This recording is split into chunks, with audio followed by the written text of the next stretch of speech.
Hello guys, welcome back to the TitanCast Podcast. First off, I'm really sorry about the lack of content, funnily enough, from the first episode. I haven't been posting because, life gets busy and sometimes you just can't be asked with making videos or podcasts in my case. So, today's topic, last time we're talking about Yu-Gi-Oh! This time we're talking about another card game. This time we're talking about Magic the Gathering. But we're not going to be doing like an in-depth analysis or talk about the Ultimate Masters sets or how it's going down the toilet like everyone seems to be at the moment. No, we're going to be talking about my favourite format, Commander. And we're going to be talking about my deck, my favourite deck that I've been working on quite recently. The Dragon deck, the Dragon deck. I absolutely love this Commander deck. It's so lovely. I love it to pieces. I love swinging big scary dragons at people because they can't block because all dragons have flying. It's just a good deck. So, how do you start off this discussion? Well, first off, your commander. I'll put it up on screen now. It is the Dragon. The Dragon is a big scary Wooburg commander. That means he is white, blue, black, red, and green, with an extra 4 on the side, so he's a 9 cost, he's a big guy. There's a legendary creature, Dragon Avatar, 10/10, so 10 power, 10 toughness. He has Eminence. As long as the Dragon is in the command zone or on the battlefield, other dragon spells I cast cost 1 colourless less to cast. And then he has Flying, and here's his cool ability. Whenever one or more dragons you control attack, draw that many cards. Then you may play a permanent card from your hand onto the battlefield. So this guy lets you cheat out dragons, which is good, but that ability only activates if he's on the field. The command zone is like a nebulous zone where it does exist but doesn't, if you get me. There are cards that interact with the command zone, but they are few and far between. So there are 2 parts to this card. Its main ability is its big scary draw card, play a permanent, but its other ability is the costing down, and that's a sub-theme. That's a big theme, actually. Not a sub-theme, a big theme in the Dragon deck. In the Dragon deck, main part about the deck is costing down your dragons, because dragons, on average, are like big 7 or 8 cost cards. So you want to do your best to cut them down by cost as much as you can. And ways I do this are through tribal cards. But the first ones I'm going to talk about are my creatures. How do I do it with my creatures? And what creatures do I play? So my costing down creatures are Dragon Lord Servant and Dragon Speaker Shaman. Dragon Speaker Shaman is a 2 red and a colourless card. 2 power, 2 toughness. Dragon spells cost 2 less to cast. Simple. Dragon Lord Servant is a red and a colourless. He's a 1/3. And dragon spells I cast cost 1 less to cast. So 3 takes down 3 total if you play both of these, and they're just solid cards. Now we get to the dragons. The dragons are a big part of this deck. It's why you play the Dragon, so you can play big, scary dragon cards. And I play quite a lot of dragons. I play an astonishing amount of dragons. Like, kind of stupid how many dragons I'm playing. I'm trying to chill for time because I'm trying to collect the amount that I have. I play 25 dragons. 23 dragons I play. And we're going to start with Dragon Lord Ataka. Dragon Lord Ataka is a big, scary 7 cost, red, green, and then 5. He's an 8/8, and when you play him, he does damage. He does 5 damage amongst creatures or planeswalkers that my opponents control, which is really good. There's Intet the Dreamer. I can cheat stuff out from the top of the deck. Dragon Lord Ujudai. I get to add a card from my deck from the top 3 to my hand. Dragon Lord Silmagar. I get to steal a card they control. I've done this when someone's been playing my SRAM deck against me. I'll have to do a talk on that. And I nicked SRAM and the deck was basically dead. Teneb the Harvester. Bring stuff back. Bladewind the Risen. Do it again, because bring stuff back is good. Savage Ventmaw, severely underrated card in the deck. He is a green and a red and 4 colourless. He's flying, and whenever Savage Ventmaw attacks, that's just him declaring attacks, add 3 red, 3 green to my mana pool. Until end of turn, this mana doesn't empty from your mana pool as steps and phases end. So you swing with Savage Ventmaw, you get the ability. Yes, he may die, but you still get it. So that means you have just 6 mana straight up, and he basically just paid for himself. You lost the deficit. Ramos Dragon Engine, because I play a lot of multicolored spells in this deck, so Ramos gets his ability pretty quickly, which is really, really good. Lathless Dragon Queen, mainly because I get the 5/5 red dragon creature tokens with flying, and this can get out of hand quite quickly if you don't deal with Lathless. Dragonlord Dramoka, can't be countered, it has flying and lifelink. Opponents can't cast spells during your turn. It's a really good card. It's 5/7, 1 white, 1 green, and 4 colours.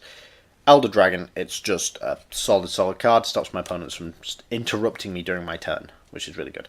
Scion of the Ur Dragon, great card. You literally just include it. It's Wooburg, you include it, so you can cheat out with the dragons, and you're thinking, hold on, I don't have this dragon, I'm going to play this to do this. It's really good. Sometimes you switch this out instead of the Ur Dragon for your commander, because you feel like it, and you can in this deck, which is really handy. But the Ur Dragon's ability to like cost down other dragons is surprisingly good. It's really underrated. Scourge of Valkus, it is basically a Dragon Tempest on legs, and that's all you play it for. Spellbound Dragon is a cheap dragon. Hellkite Tyrant, if you're playing against an artifact heavy deck, this can win you games. And if your opponent's playing lots of mana rocks, you just nick them and use them for yourself. And because you're playing dragons, you need more mana as you possibly can get, which is fantastic in my opinion. Steel Hellkite, just a solid card. You play Steel Hellkite because it's been costed down by your other cards because it's a dragon, and you get to destroy each non-land permanent. It's fantastic. The effect and the cards all up on screen as I'm talking about them. Broodmate Dragon, just play it so you can get your tokens. Wistora Nekoru Queen, it's surprisingly decent. I play it because some people literally just go, I have no sacrifice, I don't have any permanent sacrifice, therefore make a cat, do it, I want to see the kitten. People like seeing the cute kitten tokens. People like seeing the cute cat dragons, they're really cute. Dramoka the Eternal, because it's a dragon synergy. Scale Lord Reckoner, dragon synergy. It's actually the only pure white dragon I play. Whenever a dragon you control becomes the target of a spell or ability, opponent controls destroy target non-land permanent that player controls. It's just, hi, you're targeting this, destroy it. It's just payback. Then there's Silumgar, Drifting Death. If you're playing against token heavy strategies, it's really handy because it's got flying and hexproof, and whenever a dragon I control attacks, creatures defending player controls get -1/-1 until end of turn, which is quite handy if you're playing against, as I said, token heavy decks, which mostly have quite low power creatures and just want to swamp you in death. And you can just go, alright, attack with Silumgar, wipe out all your stuff. Ataka World Render, it's fantastic. Gives all dragons I control double strike when they attack. Deathbringer Regent, board wipe as a dragon, so it's searchable with some other cards. It adds to the synergy, it becomes cheaper, it's just a good card. Utvara Hellkite, more tokens, like more dragons I control, more dragons that I attack, more tokens, therefore more scary stuff. Thunderbreak Regent, just a good card. Cheapest dragon I could get my hands on at the moment of recording.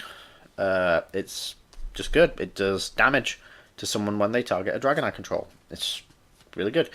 Ushtai Soul of Winter stops makes my opponent tap stuff for each dragon I control, and they don't untap during the next untap phase, which is fantastic because I can go, right, I attack with 3 dragons, tap 3 things. And you don't have to attack with Ushtai. You just have to attack with a dragon while he's on board, and it's just solid cards. I only play 1 Planeswalker, Sarkhan Unbroken. It's a Planeswalker, as I said. It has Temur mana and then 2, so it has green, blue, and red, and then 2 colourless. Its +1 is I draw a card, then add 1 mana of any colour to your mana pool. I like to joke with people like, oh, I draw a card, now I add purple mana to my mana pool. Why are you adding purple? Because it says any colour. I can pick. I pick blue. I pick brown. I pick mono brown. There. Mono brown coming back, ladies and gentlemen. -2 ability. Put a 4/4 red dragon creature token with flying onto the battlefield. Saved my ass on so many occasions has that ability. I've just played Sarkhan and done that twice and killed him because I needed the tokens to live. I need to survive. I needed to live through like 2-3 more turns, and it really, really was good. Okay, final ability is his ult, his -8 ability, so you have to get his +1 off 5 times in a row to make him live, or you get it off 4 times in a row, and then your 5th time is your ult, and you kill Sarkhan, which basically everyone does. So, -8, search your library for any number of dragon creature cards and put them onto the battlefield. Then shuffle my library. So, I can literally, if the game has gone that way and I only play Sarkhan and my opponent's like, oh, okay, I won't attack Sarkhan at all. And then they go, okay, I ult my Planeswalker, I ult Sarkhan. I drop 21 dragons onto the battlefield. And each of them have a battlefield trigger. Damn. That's game right there, however you put it. That's basically going, beat that. Beat it. It's just good. Okay. Now we're going to the artifacts, and there are an amount of artifacts. I'm not counting. Okay. First off, you start with Sol Ring because, like, best card, best artifact in the format. You always play it. Commander Sphere because I have Wooburg, so it literally adds a mana of any color. Darksteel Ingot, any color. Fellwar Stone because I'm playing Wooburg. Literally any mana that my opponents play is just a bonus to me, so I like play it. Then I'm going, okay, you're playing red, you're playing red, you're playing blue. I need red mana right now, tap. Oh, I need blue mana next turn, tap. Chromatic Lantern, mana fixing on legs. You play Chromatic Lantern in every Wooburg deck ever, because it fixes your mana pool. You play it, because it makes lands control tap, add 1 mana of any colour. You play this card in a Wooburg deck. Herald Torn is for the creature synergy, because I pick dragons. Dragons then cost 1 less to cast. At the beginning of my upkeep, I can look at the top card of my library. If it's a creature card of the chosen type, I may reveal it and put it to my hand. So if I flip the top card of my deck, oh, it's a Dragonlord Dramoka. I add it to my hand. Then I draw for turn. So you've netted a card. Urza's Incubator. As it enters the battlefield, choose creature type. Creature spells of the chosen type cost 2 less to cast. That's for everyone, by the way. So if I go, right, I play Urza's Incubator, I say dragons. If a guy over there has dragons, they cost 2 less to cast. For him. And for me. So it's good. Fist of Suns. A 3 cost artifact. You may pay Wooburg rather than pay the mana cost for spells that you cast. So I may rather pay white, blue, black, red, green, rather than paying the mana cost. So if I want to cast the Ur-Dragon, and he hasn't died to commander, he hasn't died, so there's no commander tax. I just pay Wooburg and I play him. So I have -4 from his cost, which is fantastic. Lightning Greaves, everyone knows what Lightning Greaves does, but I'll put it on the screen. Just so I can give my dude hastes, I can give my Ur-Dragon haste, give him Shrouds, that's form protection. Swiftfoot Boots, much of the same. And then Sensei's Divining Top, because if I have Top and Herald Torn, I can basically pick what I want. I can go, okay, I want a dragon on top this time. Oh, I don't want a dragon, because I don't want to reveal that dragon to my opponents. I just want to draw a card. So it's handy, very handy. We're going to go to the enchantments now, the enchantment part of the deck. There aren't many enchantments. There's even less instants, so don't worry. There's only 7 enchantments in the deck. The first one is the best one, Dragon Tempest. Dragon-based enchantment. It's Fantastic. Whenever a creature with flying enters the battlefield under my control, it gains haste. So it's a haste enabler. So dragons will be able to attack the turn they're summoned. Whenever a dragon enters the battlefield under my control, it deals X damage to target creature or player, where X is the number of dragons I control. Now, because of the errata to all Oracle text that says creature or player, now I can target planeswalkers as well. So I have 2-3 dragons out on field. Play a 4th. Okay, I deal 4 damage to your planeswalker, killing it. I deal 4 damage to you. I deal 4 damage to that creature, killing it. Just because I played a dragon, which is fantastic. Temur Ascendancy. It's green, white, red, enchantment, creatures I control have haste. Another haste enabler. You need a lot of these in the deck. Whenever a creature with power 4 or greater enters the battlefield under my control, I draw a card. I may draw a card. So it's card draw, which is fantastic. Mirari's Wake, double my lands because I'm in a mana heavy deck. Then creatures I get +1/+1. Crucible of Fire, dragons get +3/+3. It's just tribal boost, which is fantastic. Elemental Bond. Whenever a creature with power 3 or greater enters the battlefield under my control, I draw a card. It's fantastic in this deck. It's amazing in this deck. It's fantastic. Because most dragons have more than 3 power. So you're going to be drawing a lot of cards. Then you have Kindred Discovery. It's a 2 blue and 3 colours. Enchantment. As Kindred Discovery enters the battlefield, choose a creature type. Whenever a creature you control of the chosen type enters the battlefield or attacks, draw a card. So if you have your haste enables out, and you have Kindred Discovery, and you've picked dragons, okay, you go, I play a dragon. I draw a card off that. Now I attack with the dragon. I draw another card. So you've just netted 2 cards off of 1. It's fantastic. Frontier Siege for the final one, because the Khan's ability gives you extra mana, which is fantastic, and the dragon's ability, whenever a creature with flying enters the battlefield under your control, you may have it fight target creature you don't. So that basically goes, okay, my creature's stronger than yours, fight, I win. You win most of the time because you're dragons. You have big, scary creatures that do things. Next up to instance, we only have 3. Cyclonic Rift, because Rift, you can play Rift, therefore play Rift. Sarkhan's Triumph, it's a tutor for dragons, specifically. It's a red and 2 colourless. Search your library for a dragon card, put it into your hand. It's fantastic. And then Counterspell, because I felt like putting Counterspell in, and it kind of works. So yeah.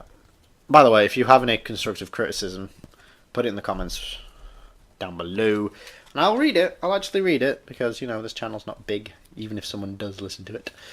Next up, we have the sorceries. We're going to start with a ramp first. So we have Rampant Growth, Cultivate, Explosive Vegetation, Kodama's Reach, and Farseek. The green suite of mana ramp. It's just good. You just play this green suite and it works. All these cards will be up on the text. Let's just leave them up for a moment and think about green ramp. Green ramp. It's lovely, isn't it? Anyway, next up we have Painful Truce. It's a draw card. It's good. We have Diabolic Tutor. It's a tutor. We have Ponder, because being able to sift through and looking at your dragons is like, okay, that's awesome. I'm looking for my dragons. I found my dragon. Herald's Horn. Boom, I've netted a card. Gitaxian Probe, because information is key, ladies and gentlemen. Information is key to winning the game. Rain of Thorns, because I couldn't get a better removal spell. Earthquake, because oh my god, it's good in dragons. Crux of Fate, even better in dragons. And now, finally, we come to the lands. The chunky lands. And because you're playing Wooburg, you have a fair few special lands. Now I'm going to put it to you now, I'm poor as all hell, so I have not got shock lands, pain lands, fetch lands. I have bicycle lands. I don't even have bicycle lands. I have basic. Most of these are coming from the precon of the dragon deck. But some of these are pretty decent, and some of these are just I threw in because I thought they would be nice. So, what we have is, first off, we have Crucible and Haven of the Spirit Dragon, because they are just good generic dragon lands, and they're good. Path of Ancestry, because you get to scry and look at your top. Command Tower, because it's the best land in the game. Mirrored Landscape for the mana ramp. Some Petal Grove and Rootbound Crag. I will be putting in the other sets of these when I can get them. The other ones that are like, if I control a forest or a plains or a mountain or a forest or blah blah blah blah, relating to what they are. We have the Khan's separate lands, like the triple lands, because they're all good. And then we have we just have them all. We have all of them. We have like the Arcane Sanctums, the Sunset Citadel. It's a Wooburg deck. You need mana, you play them. I have all of the vivid lands in here because again, mana ramp is good for you, and the ability to get any mana is good. We have basics now. We're going to basics. We have 5 mountains because red is the main color of the deck. You have 3 islands because blue is handy. You have 3 forests, 3 swamps, and 2 plains because plains is white is the most underrepresented color in the deck. So, if you guys have any constructive opinions or general opinions, mostly probably abuse from you lot, I presume, about the deck or about any upgrades you guys post. Hell, even if it's not about Magic, just post in the comments about your favorite decks and your favorite card games. Hell, Yu-Gi-Oh! Like my last one that I did. If you have a favorite deck, put it down below, and maybe I'll make an episode on it if I've played it. Or yeah. So that was the second episode of the TitanCast Podcast, and I will see all your guys in the next set of content. Yeah, that's the tagline we're going for.